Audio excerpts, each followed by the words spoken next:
Good morning. We have established over the last couple of weeks that anger is an absolute killer. It'll eat your lunch. It'll destroy your relationships. It will cause you pain and regret. It will take from you. It is not the kind of thing that gives anything to you. And yet, some of you might be thinking, well, Bryan, we know that the Bible speaks of a kind of justified anger.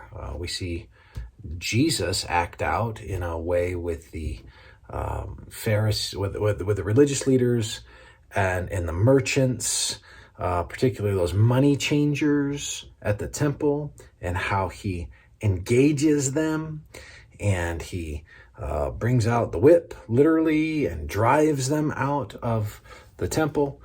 That doesn't seem like that's not coming from a place of anger.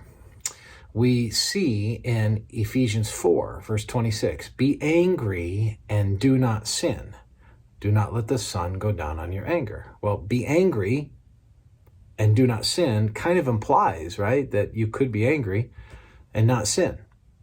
So we want to recognize that there is a kind of anger that is not sinful. But what does that mean? And how does that map on to our lives and our anger? What does it mean to be justifiably angry, to have justified anger? Now, Dallas Willard has a couple of things he says about this that I think are helpful. One is he points out that everybody thinks their anger is justified. Just ask them. In other words, we always think that when we get mad, we have a reason to be mad. Justifiable anger is not, I have a reason to be mad.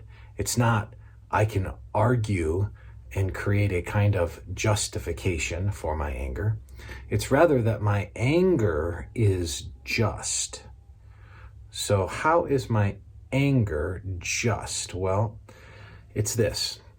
When I am angry because God's character or law is being violated.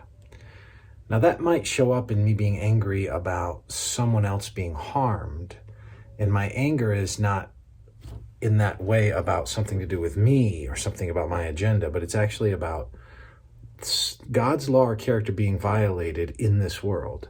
And the reason I'm angry is because his law and character is being violated, or another's being marginalized, and therefore his law and character are being marginalized because another is being violated or hurt. In other words, it has to do with the defamation of God's glory, and I'm angry in that regard. Willard also makes this point, because I've heard people get angry and they can say things like, well, even Jesus was angry and he drove the money changers out of the temple.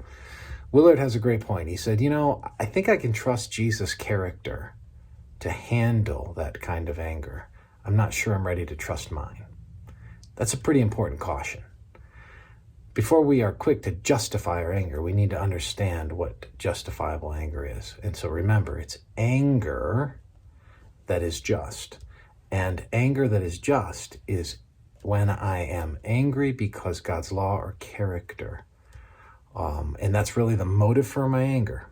The motive for my anger is the defamation of God's character. I don't want God's character to be defamed. I want God to get glory, and therefore the anger comes because of that, not because my agenda or my priorities or somebody spoke to me and disrespected me, or they defamed me, or necessarily even they defamed someone I love, but rather that in doing so, God's glory is being lessened or being diminished in some way, or he is not getting the glory that he is due. It's a slippery slope, because if we're honest, we're almost never angry for that reason. We can say disrespect doesn't glorify God, but are we really angry because God's glory is being defamed, or because we feel disrespected? So think carefully before you use the term being justifiably angry, because you might just be justifying your anger. Take care.